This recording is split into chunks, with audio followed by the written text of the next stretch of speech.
साथियों नमस्कार। स्वागत है आप सभी का आप सबके अपने चैनल द साइंस टॉप में। आज द साइंस टॉप में फिर से हम अपनी इलाहाबाद हाई कोर्ट से जो आरओ की वैकेंसी आने वाली है हम उसी बारे में पूरी इन्फॉर्मेशन लेंगे।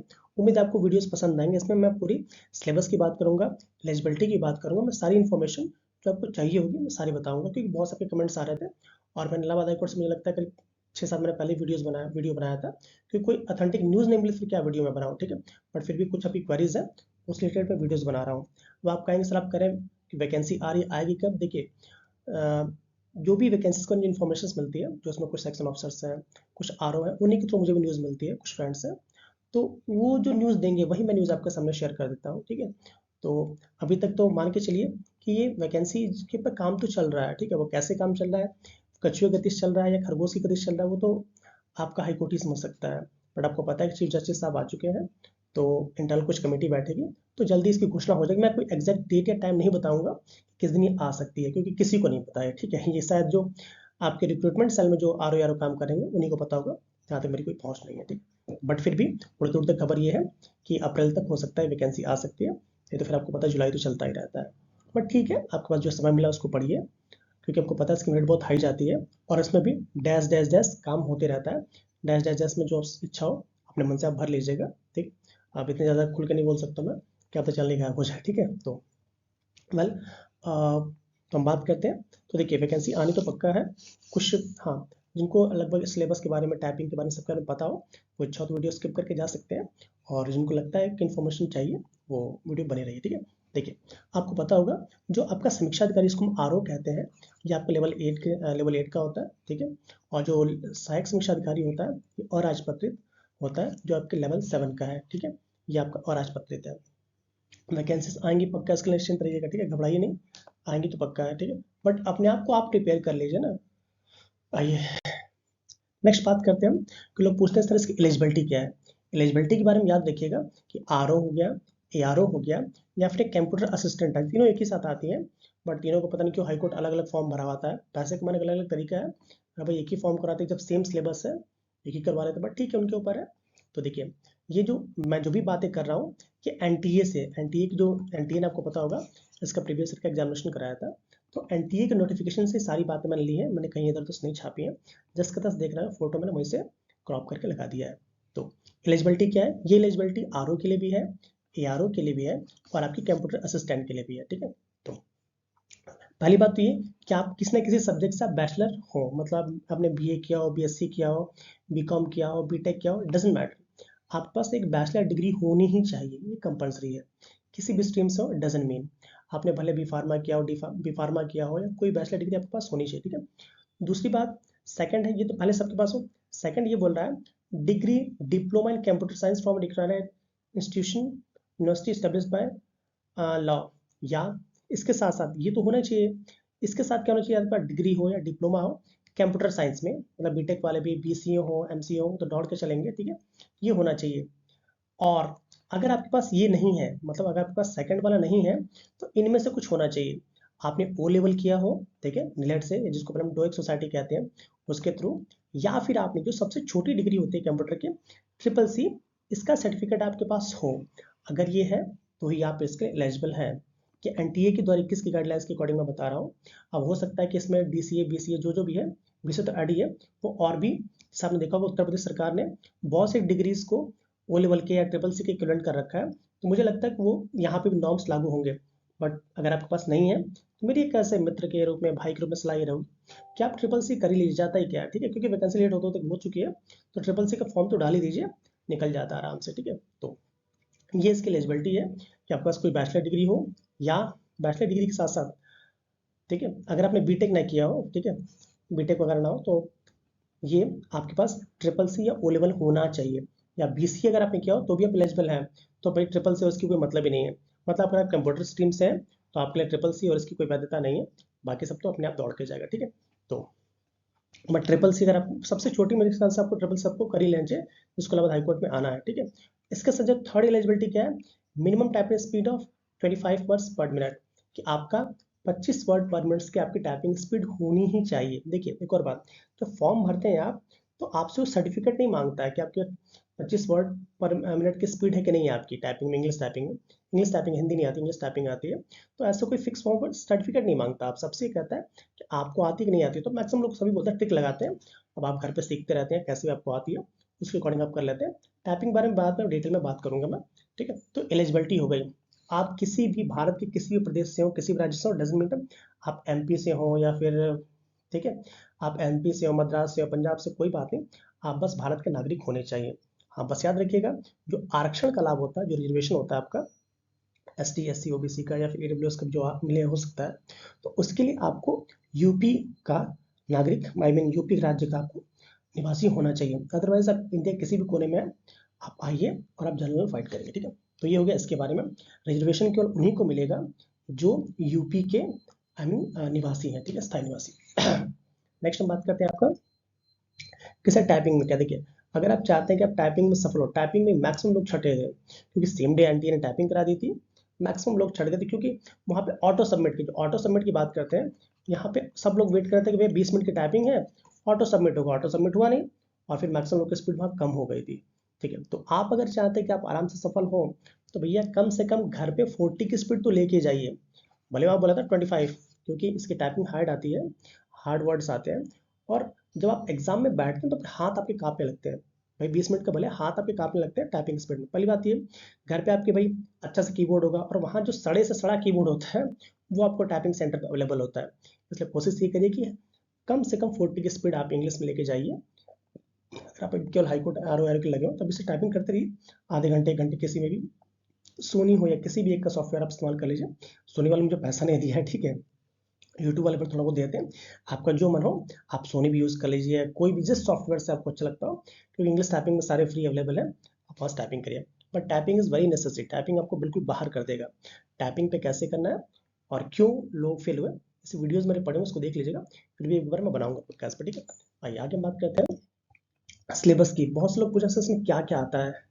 देखिए सिलेबस सेम आर ओ जो यूपी पीएससी का है, वही सेम सिलेबस यहाँ पे भी है, बस भाषा अलग है, यहाँ पे इंग्लिश बोल दिया जाता है, और एक इंग्लिश का और कंप्यूटर का अलग से दो टर्म यहाँ जोड़ दिया गया है, कि यहाँ पे जो आप इंग्लिश जो आती है वो ग्रेजुएशन लेवल पे आती है, ठीक है, जैसे वहाँ हिंदी आती थी, और यहाँ पे आपका कंप्यूटर की नॉलेज आपका आवश्यक है, मतलब टाइपिंग वगैरह है, कंप्यूटर की नॉलेज आपको आनी ही चाहिए, ठीक है। तो देखिए सेम वही है, जनरल साइंस है, general science, history, history, Indian national movement, Indian polity, economy and culture, Indian agriculture, commerce and trade, एफ है population, ecology and urbanization in the Indian constant. फिर आप कह सकते हैं कि world world geography, geography and resources of India. पर सारी अभी क्या क्या इसकी बुक लिस्ट है वही मैं बता देता हूँ, देख लीजिएगा।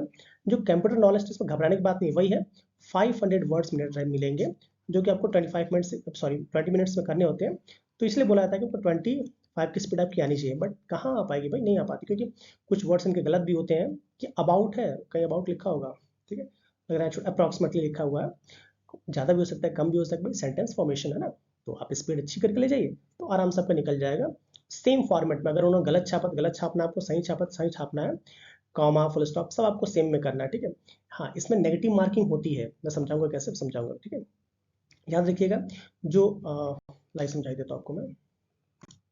देखिए जो आपका पेपर है, जो पहले फर्स्ट पेपर होता है वो 3 घंटे का होता है, इसमें 200 क्वेश्चन आते हैं। जो आपका वास्तविक ऑब्जेक्टिव टाइप पेपर होता है 3 घंटे का होता है, 200 क्वेश्चन आते हैं, और 200 मार्क्स के ही होते हैं, मीन्स नो नेगेटिव मार्किंग। यहाँ पे कोई भी नेगेटिव मार्किंग नहीं होती है, याद रखिएगा यहाँ पे कोई भी नेगेटिव मार्किंग नहीं होती है। बट जब हम टाइपिंग की बात करते हैं, क्योंकि यहाँ पे इलाहाबाद हाईकोर्ट में टाइपिंग के भी 50 मार्क्स जुड़ते हैं, जो आपकी मेरिट बनेगी, ये 200 यहाँ पे और प्लस 50 यहाँ पे, मतलब 250 में आपकी मेरिट बनती है, ठीक है। तो यहाँ पे टाइपिंग के मार्क्स जुड़ते हैं, और टाइपिंग में अगर आप गलती करते हैं तो आपका 0.01 मार्क्स डायरेक्ट ले आते हैं एक गलती पे, तो इसको आप याद रखेंगे, ठीक है। तो इसीलिए मैं कह रहा हूँ कि जो गलतियाँ होती हैं तो स्पीड ज़्यादा रखिएगा, टाइपिंग वीडियो में देखिएगा, आपका डाउट यहाँ क्लियर हो जाएगा। फिर भी अगर डाउट रहेगा बताइएगा, मैं करूँगा, ठीक है। तो ये इसका सिलेबस आपको समझ में आ गया, यहाँ पे कोई नेगेटिव मार्किंग नहीं, ये भी रीज़न है कि इसकी मेरिट हाई जाती है, ठीक है। और दूसरा रीज़न भी क्या है वो आपको पता होगा, नहीं पता हो तो सोच लीजिएगा, समझ में आ जाएगा, ठीक है। तो ये इसमें विज्ञान आता है, हिंदी में लिख दिया मैंने, ठीक है। फिर आपका भारत का इतिहास आता है, भारत राष्ट्रीय आंदोलन आता है, राष्ट्रीय मतलब ये सारे सब्जेक्ट जानते हैं। थोड़ा इंग्लिश के बारे में बात करते हैं, इंग्लिश यहाँ पे आता है जो अलग कर देता है आपको।